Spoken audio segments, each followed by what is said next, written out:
Hello and welcome to The Gaggle, where we challenge and, if necessary, destroy media narratives. I'm George Szamuely, and with me, of course, is Peter Lavelle, co-founder of The Gaggle and host of RT's talk show, Crosstalk.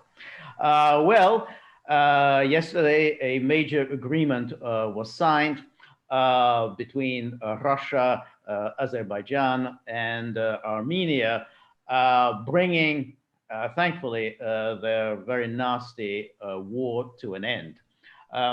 It was a compromise, and of course, as the old definition of the compromise goes, it means that neither side is happy, and that's always a sign of a compromise. Um, Azerbaijan gets a considerable amount of its territory back. Um, which Armenia now has to surrender.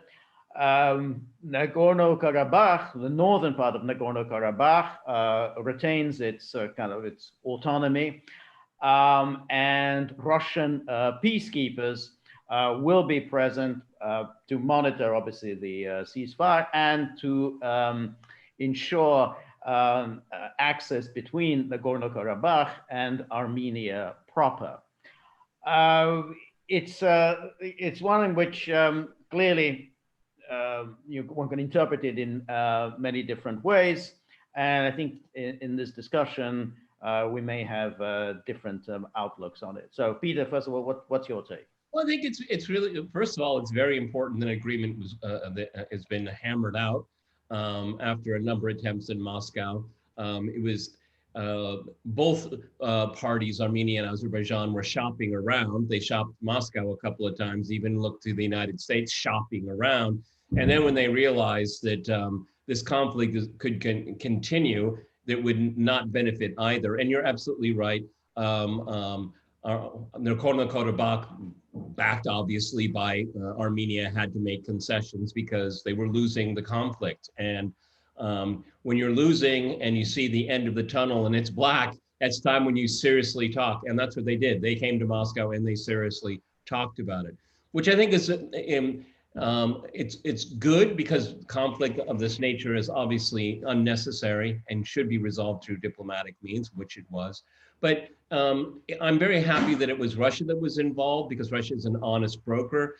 After the agreement was signed, agreed to, relations between Russia and Azerbaijan remain firm. And obviously with Armenia, though, the government in Armenia, after the Western-backed colored revolution, scrambling right now because just because you want to follow their ideology doesn't mean they're going to do much more for you. Maybe they'll, ask for you concessions so you can invest in their country, though you'll never invest in theirs. Okay, so again, it kind of shows the thinness of this ideological pitch to the post-Soviet space. Come and join our club and be like us. But when you need help, they're not there. Okay, and because of the fissures that we see inside the of NATO. I mean, Turkey was involved in all of this. Okay, so I mean, obviously the United States at the time was in the middle of an election, and now there's a lot of confusion after the election. So people can say the United States was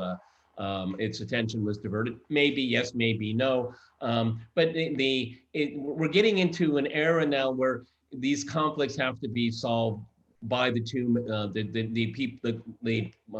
players that have conflicts here. We lived for such a long time of our lifetime, George, where every single conflict around the world was part of the Cold War paradigm, and it was, we can't give up an inch, we have to cause trouble there. I think it was the former Kyrgyzstan president said, the United States is no longer the neighbor of every country in the world, which is quite refreshing. Another thing is that the OSCE and the Minsk group, they weren't there, and that was their purpose after all.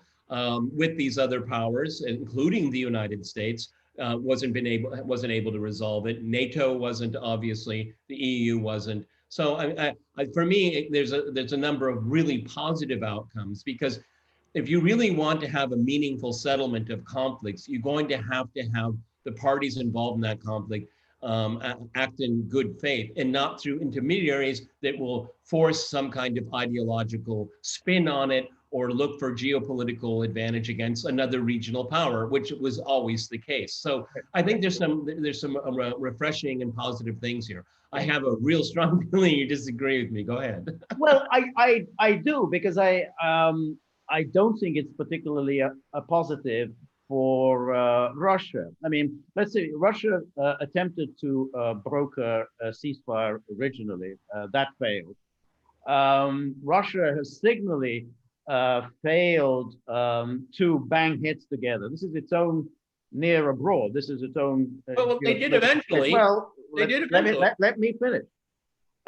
They did it under particular circumstances. Now let's take a look at what Turkey has done. Turkey armed, trained, and helped Azerbaijan. Azerbaijan launched this war, which it wouldn't have been able to do without Turkey's assistance. It achieved considerable military victories, reversed all of the defeats of the war in the early 1990s. And Russia was forced to react. Now, Armenia is clearly the big loser in all of this. Yep. How are Armenians going to respond? They are going to respond by venting their fury at Russia, because Russia is their ally. Russia is they are part of that partnership, the CSTO. Now, and they will wonder why it is that Russia entered this conflict so late, why they couldn't have made clear at a very early stage that they will not tolerate Turkey getting involved, and Turkey essentially engineering this massive loss of territory. Now, was there a Machiavellian scheme going on in Moscow that they wanted to bring down Pashinyan, whom they disliked? Yes. If that is the case, if that's what the Russian calculation was, then again, the Armenians will say, well, we are the ones who are going to have to pay this kind of heavy price for Russia's Machiavellian scheming. Yeah, well, the price is turning away from Russia and looking for different patrons. Okay, they've paid that price. Okay, and let's be very clear here. I mean, it could have gotten far worse in Nagorno-Karabakh. It could have gotten far worse. And what, do we want to have Turkey and Russia and Armenia and Azerbaijan in a major conflict? That is a nightmarish scenario. You're right. I mean, Russia came out on top diplomatically. Its relations with Armenia. Well, Armenia has to choose. I mean, it keeps kind of going back and forth and all that. That's the price you pay. But and because Azerbaijan was very well aware of that, okay? And this is, we're not at the kids' table. This is real stuff. This is serious business, okay? And Yerevan grossly underestimated what the support it was going to get from the West. In which case, yes, that no question, Armenia has certainly bungled it. But the big winner clearly is Erdogan, because Erdogan was the one who engineered all of this. Russia failed to intervene at an early stage by making clear that there was a red line that they would not accept. They would not accept essentially Turkey, Azerbaijan launching this war basically in its own near abroad. And Russia is again seen to be reactive, not really on top of it, not really taking a proactive stance. Because after all, it was during the summer. They knew during the summer that Turkey was helping Azerbaijan and preparing this offensive. And yet they did nothing during this time. And again, what happened in Ukraine, which is they were reactive rather than taking an early proactive position. Okay, what should have they done to be proactive? They would, I think a red line. They would not accept any kind of Turkey-Azerbaijan war of whatever you call it, aggression, or of taking any kind of military action. They would have just said no, absolutely not. They could have done that at an early stage. We will not tolerate military action. Well, hindsight is 2020. I don't, obviously they were watching this going on here. And but let's all remember here. I mean, we're looking at this conflict here. What about Nagorno-Karabakh? It's still there, okay? And now it has protections, Okay, so you started out this video by saying everyone has to make a compromise, and the default position is nobody's happy. Okay, that's true. I agree with you on that. The Nagorno-Karabakh is still standing, and it has a segue into Armenia, because it would obviously collapse as a statelet without its deep and important connections with Armenia. So, I mean, it's a half loaf, but I mean, it's better than the entire thing being burnt. I see your points here, but I mean, at what point, Azerbaijan is not a poor country. It's a rich country. It's very strategically well situated. And, to what point can Russia call those shots? And I think that they were obviously aware of what was going on, because you can watch the flights and planes and cargo and all that moving around, which I'm sure they were watching, and I'm sure they warned. Okay, and I think they told them. I think they really told them the outcome is pretty much what we got. I think the Russian diplomacy is that good here. You can't move all the pieces on the board at the same time. Okay, but I see your point here. Okay, and the one thing that hasn't been resolved is that Turkey remains a wild card. A radical moving around the region. But at the same time, Azerbaijan will say, well, we can count on the Turks to a certain extent, okay? Because if we completely align with the Turks to try to get Nagorno-Karabakh, not necessarily Armenia, that's a very dangerous gambit. It could have backfired very, very badly, okay? Right. Yeah, but again, and let's not underestimate the trade relationship between Russia and Azerbaijan. All of that is the case. It's very important. Right, and that's certainly the case. But it's come at the price of losing Armenia. I think this is going to be a very bitter pill for Armenia to swallow, and that will be up until now. Russia had this balancing act. We got good relations with Armenia, good relations with Azerbaijan. Now what has happened? Erdogan made a gambit. He made a move. Azerbaijan has won a spectacular victory. Russia, scrambling, managed to cobble together a compromise. Okay, that's valid for today. Erdogan walks away as you're missing one piece. You're missing one important piece. If you're right, and Armenia will turn away from Russia to the West, first of all, does the West want Armenia's embrace? That remains to be seen at what cost. Okay. Number two, for Armenia to do that, George, what will they have to do? They'll have to cut loose Nagorno-Karabakh. No government in Yerevan can afford to do that. Okay, they can't walk away from Nagorno-Karabakh. I mean, the protests against the government right now are ongoing as we speak here. That is the wild card in all of this, because they can't walk away from it. And on top of it, as much as they're angry with the Russians right now, they're angry, but their soldiers are not dying, and their brethren in Nagorno-Karabakh are being protected. Okay, it's not a complete loss. It's a military humiliation and defeat, yes, but it's not a complete political defeat. And I think that's, again, to use your word, the compromise. Well, let's look at what's going to happen now. Now, in comes the Biden administration. Now, the Biden administration is devoted to one policy only, giving Russia headaches. It will almost certainly get itself involved in this conflict, probably by pitching both sides against the middle, because the more this conflict continues, the worse it will be for Russia. So yes, the ceasefire is there for the time being, but the Biden administration will be there, and I think the Biden administration will sees Erdogan as someone who's giving Russia headaches in Syria, headaches here in the Caucasus, headaches in Libya, and you can see that that's exactly how they're going to play this. Let's make this life as difficult as possible for Russia.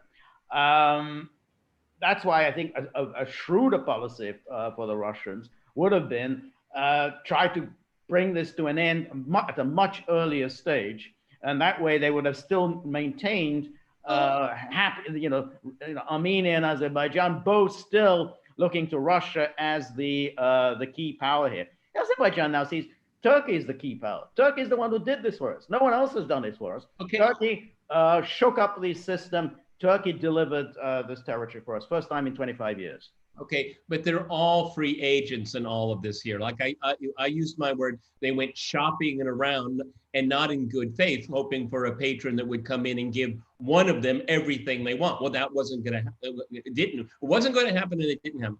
Now about the Biden administration, I think in theory you may be correct here, though there is so much distrust of Erdogan. Is he the best conduit for this to happen? Maybe it would be he's the best guy because he'll screw up and they'll be able to walk away from him. Okay, that's possible. It's a headache. Yeah, exactly, because it's a headache for Russia, not really for the United States. I mean, that's why this is just a freebie for the Americans. Let's just play. Just aggravate the situation. Number two. What will it take now for both Azerbaijan and Armenia to walk away from this? I think it would have to be a whole lot, because Azerbaijan can say, "Hey, we avenged the defeat of the early 90s. We've avenged ourselves." That's exactly what they're telling their people right now. Okay, and the Armenians are saying, they fear the ethnic cleansing from Azerbaijan. And there is also a ethnic religious element to it. I mean, we can't forget that there was the Armenian genocide in the early 20th century. But the most important thing is, and I will reiterate it, Russian peacekeeping forces are there. It's walking away from that will be something that they'll have to have great trepidation in doing, I think. So I don't think, certainly, there'll be a Vindman somewhere in the Biden administration that will be, a Azerbaijan firster or a Turk firster. Right. It's in the cards, okay? Absolutely. Will it work out? Let's see. But I mean, no, I don't know. I mean, just thinking about what is the mentality? The mentality of, this was a very nice for the Russians. The Americans stayed out. So it was, that's why this should have been a home run for the Russians. Trump took no part in this whatsoever. France took no part in this whatsoever. Should have been relatively easy for the Russians to sort out. Next time, as I say, under Biden, it's going to be very different. Because with Biden getting involved here, pitting one side against the other and so on, it's going to be a lot more difficult. Okay, then we're kind of, we'll end on different sides of this. For you, this is a one-off thing. For me, it may be a trend and a positive trend here, because the global institutions backed by major powers were not able to be effective here. Now, maybe this is just a one-off thing. I don't think so. Okay? Because you always know that when the Cold War is the model, that there's so many linkages when you're allowing yourself to be a pawn in a conflict. There's a lot of things you have to agree to, you have to concede to, and in this case, this is about as clear cut as it gets. Okay, we're going to give up this land, but you can't kill these people in this place, and these guys up north, they're going to guarantee it. That's really clean. Maybe there are other things involved in it that we don't know about. But it seems to me logic dictates the simplest case is the obvious case here. So could have Russia done more faster? Yeah, but when you have the players in the conflict not acting in good faith, shopping around, and they shopped it and they didn't get much of a response. Okay, so all in, I think it's a good day for Russian diplomacy. We'll see if the incoming Biden administration, as you say, and I don't discount it, obviously, want to use this as a pick out a scab and just create just headaches for the Kremlin. I wouldn't put it past a Biden administration. Well, it's not just that I wouldn't put it past them. It's guaranteed that that's what they're going to do. I mean, no. Let me finish. It's guaranteed that this is what they're about. This is who the people are who are going to start the Biden administration. What you're saying, will it succeed?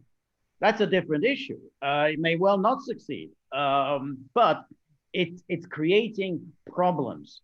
And you'd have to say, even if you look at what Obama did in Ukraine, it succeeded. I mean, to create this enmity between Russia and Ukraine, you'd have to say that's a success. If you're playing a geopolitical, for Ukraine, it's a huge failure.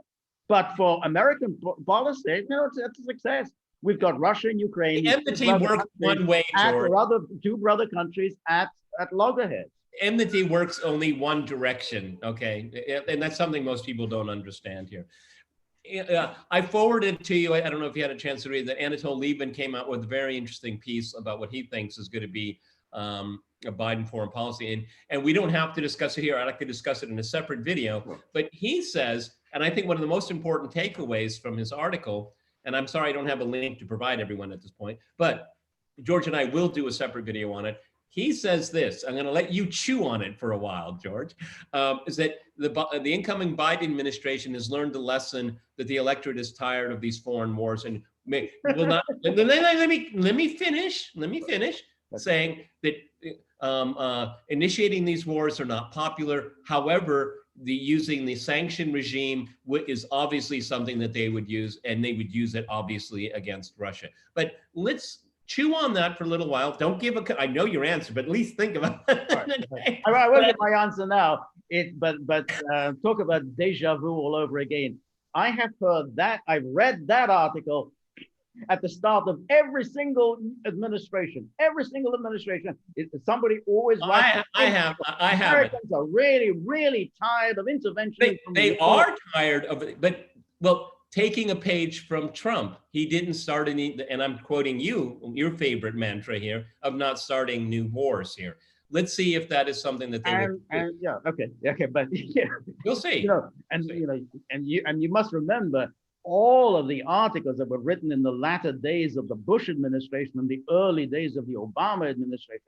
America is absolutely fed up, tired, sick to death of all of these wars. And then it finally happened. Domestic affairs. What? And then it finally happened for 4 years. For 4 years, exactly. And he's out. So we'll see. Okay. So, all right, this will be something we will discuss further. All right. Anyway, but I think this was a very valuable discussion we had in Nagorno-Karabakh and the international system, because I think things are in play here. We obviously have different takes on it here. However, the most important thing is that hopefully no civilians are now dying in Nagorno-Karabakh, and that's a good thing. Well, there I think we're in agreement that bringing any war to an end, but this was a particularly savage war. I mean, if the casualty numbers, 5,000 dead, who knows how many thousands wounded is true, then this is a very serious conflict, and indeed it is a good thing when the shooting stops. So absolutely right. Very well. Thank you very much, Peter. And we will continue, of course, to discuss this in the future, and particularly the U.S. foreign policy, which is will play a very significant role in the coming Biden administration, if indeed we have. And the future of the gaggle. And for the future of the gaggle, exactly. So, speaking of the future of the gaggle, remember, if you like the gaggle, please like, share, and subscribe. See you soon. Bye-bye.